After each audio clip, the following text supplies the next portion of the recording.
want to tell you guys a story. It starts 11 years ago, where we find a family that's just had to say goodbye to a member, and they're having to pick up and kind of move on and adjust to life looking really different. And what happens next, they could never have prepared for. They were gifted with a new family member, someone they'd never met before, someone who would shape them in ways they couldn't know and be there for them in times that they could never prepare for.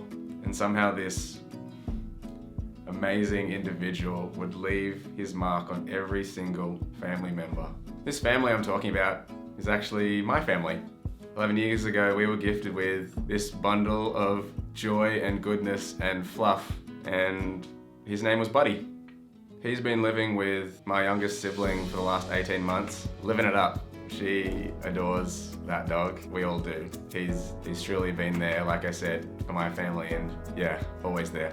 Always there. Anyway, we'd known he'd been sick, but fast forward to last week, I'm watching Return of the King with my wife. We've gone through all 3 of the Lord of the Rings movies, and about halfway through, my sister calls me, and I answer, and I can immediately tell something's wrong.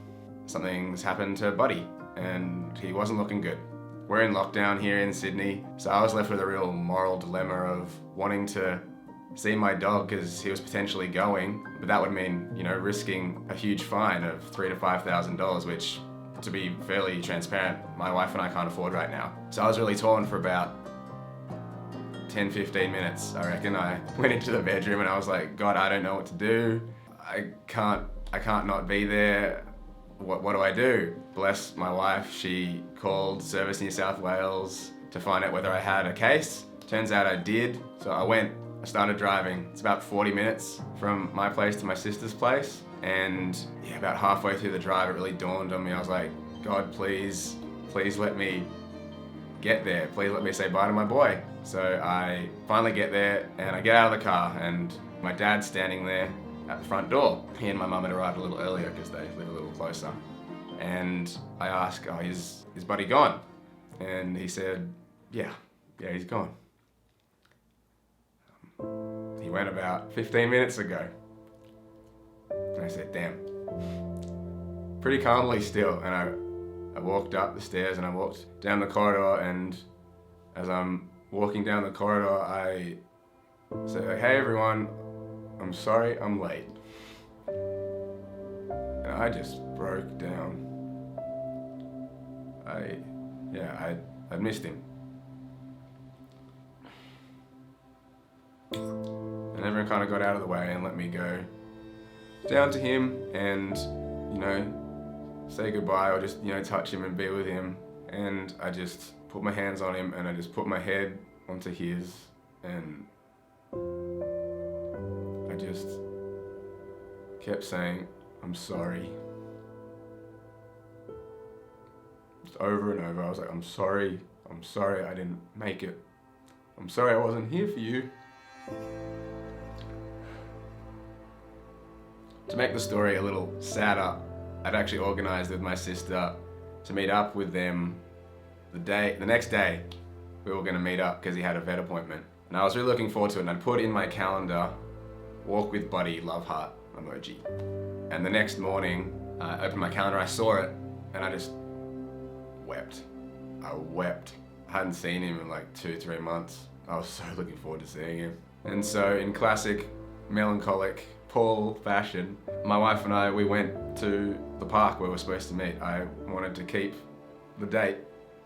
So we went, we picked a white flower, and we walked around the park, and I found this one spot where there's a nice, collection of white flowers under a tree, and I stood there and kind of just reminisced about my boy and how much he'd meant to me and how he'd gotten me through so much, and how I was sad that I'd never get to see him again. I'm really sad about that.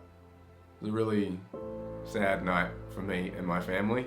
I'm not even sure they're going to appreciate me sharing this on here, but I wanted to tell the story.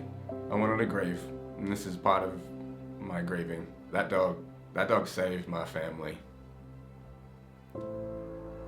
That dog absolutely saved my family. Buddy was not just a dog, Buddy was my brother.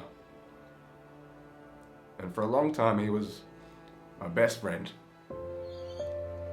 He was with me through, getting my heart broken twice, the pain of uni and not knowing what I want to do with my life, the pain of loneliness and singleness.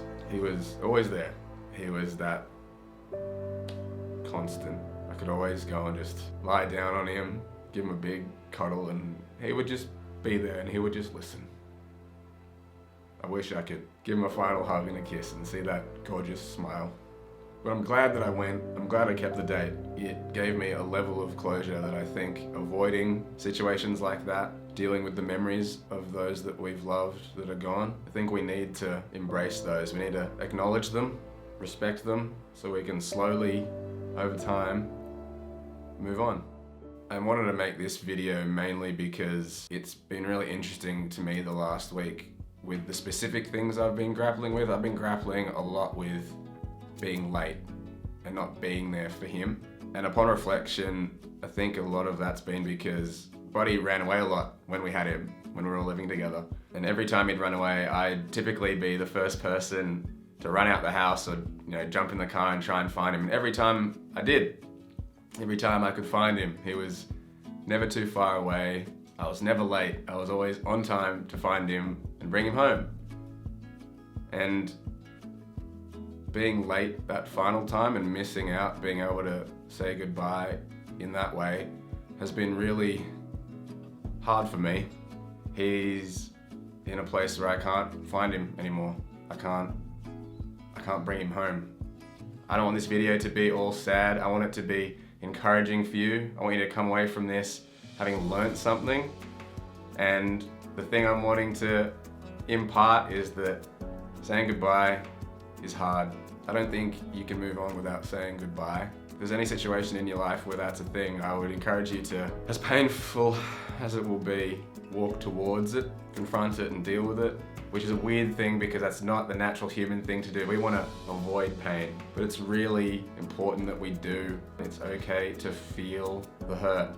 It means you cared. It means whatever you've lost meant a lot to you. And that's life. Life is full of fantastic, wonderful things worthy of being cherished and loved. Life's a little less worthwhile when we're dragging guilt and sorrow behind us. You can't avoid it, but you can learn how to deal with it. It doesn't mean forgetting, it just means being at peace with it, even if it's just a little bit more. It's super hard. So I hope that, if nothing else, this video gives you an insight into me and my life and helps you feel like you know me a bit more, but also can be encouraging to you that, maybe there is something in my life that I'm still holding on to. And I want you all to have the best lives you can. Saying goodbye doesn't mean forgetting, but it does allow us to move on.